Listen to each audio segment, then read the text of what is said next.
you distinguish it first by the testing. So celiac, you can check genetics, HLA, DQ2, DQ8, and you can also distinguish it by looking at antibodies to tissue transglutaminase, right? And there's a very specific definition for celiac. Of course, the gold standard is endoscopy that shows the blunting of the villi. So you see that the gut barrier has been compromised. Non-celiac gluten sensitivity is a bit more controversial because there's not a perfect test for it. So you can look at deaminated gliadin peptide and see if there are IgG antibodies to that. And that might be, or IgA or IgG antibodies. And that might be a sign that the person is gluten sensitive. And that's where I fell. So what took for me to give up gluten, because I was like, this is a really big sacrifice, even though I was starting to tell my patients to go gluten-free, I was like, how in the world am I going to do this? So I needed blood test verification, and I tested positive via food sensitivity test. It was an IgG with complement activation, and gluten lit up really high for me. And really, in the end, the gold standard, I think, because there's no perfect test, especially when it comes to these IgG food sensitivities. There's no standardization, so you could send the same blood sample to the same lab and get slightly different results. Mm-hmm. Whereas if you're doing IgE testing, which most people know, like peanut allergy, pine nut allergies, those are standardized across every single lab. So if you send it to one lab, you're going to get the same result as another lab. So, what I tell people is when you're looking at, especially when you're getting into the sensitivity category, this is a Monet painting. It's kind of blurry. You might know you're looking at Big Ben, but you can't see it in full detail.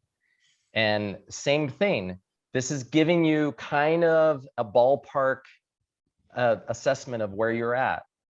The interesting study that I saw was a study that looked at the effect on gut permeability of gluten on different types of people. So they had a normal group, a non-celiac gluten sensitive group, and a celiac disease group.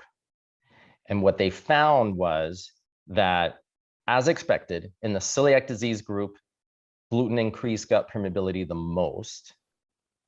In the non-celiac gluten sensitive group, it increased gut permeability, but not as much as in the celiac group. What was surprising is that in the normal group, it also increased gut permeability.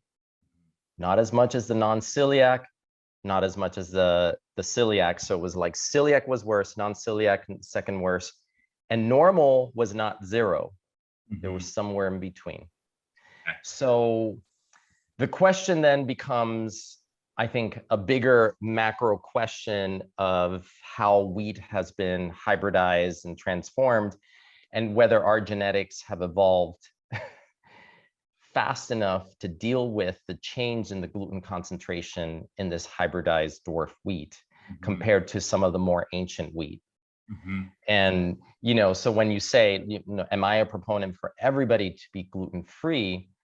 Usually, I start with, what are your symptoms? What are you experiencing?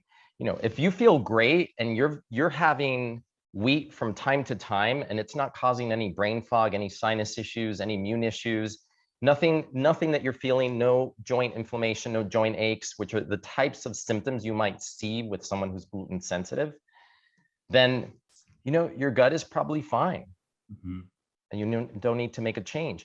But if you are experiencing these things, you can go the route of doing testing, or you can go on a gluten-free diet and test it out yourself and see the before and after. Because I really do think that, that experiential test of seeing how your body reacts to not being on gluten, I think is really important.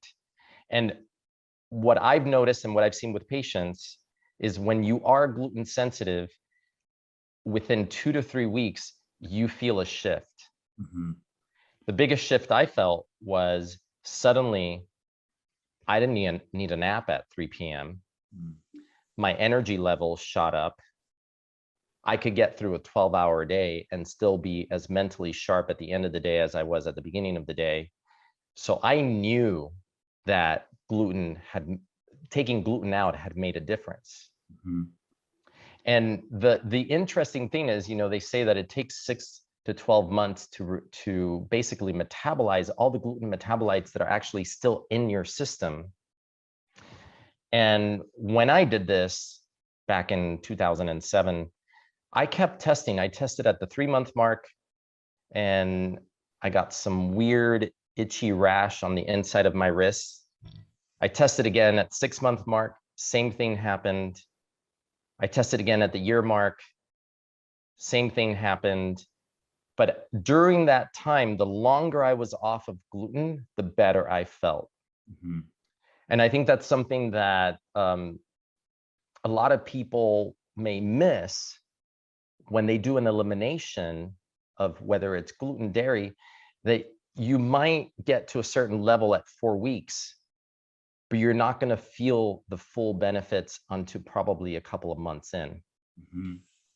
as the inflammation in your body starts to resolve.